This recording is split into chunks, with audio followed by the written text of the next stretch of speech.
Серија пријавувања за семејно насилство му претходеле на вчерашното свирепо убиство на 31-годишната Росица и нејзиниот татко во Велес.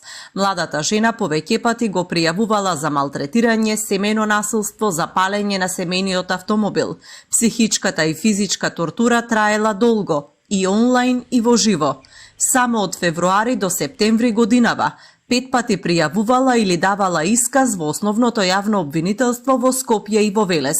Росица во февруари пријавила загрозување на сигурноста, а во март е пријавуван 2 пати за повреда на нејзиниот партнер и за настан од декември кога против нејзина волја се обидел да ја задржи во стан во Скопје, нанесувајќи и при тоа лесна телесна повреда. Во мај го пријавила дека не ја почитува судската одлука и дека ја контактира по телефон и испраќа фотографии, како и дека се приближил до семејниот дом и при тоа го запалил автомобилот на таткој. Од основното јавно обвинителство денеска информира за постапувањата по пријавите во изминатиот период. За насилникот било нарачено и психијатриско вештачење.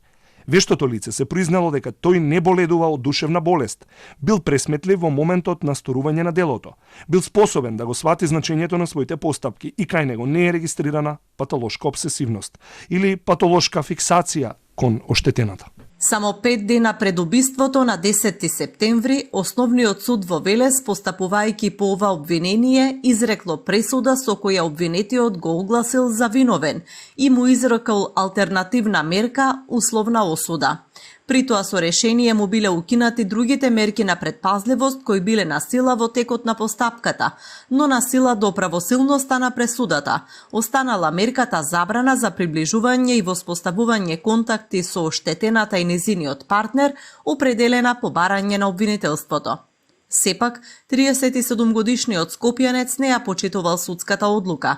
Вчера попладне дошол во семејната куќа на Росица на улицата Кочо Рацин во центарот на Велес и со остар предмет, најверојатно нож, ги изводел неа и нејзиниот 68 годишен татко.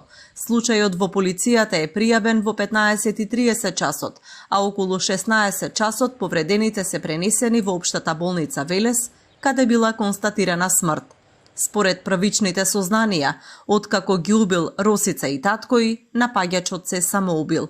По наредба на јавен обвинител, од местото на убиството се подигнати материјални докази, а телата се предадени на обдукција.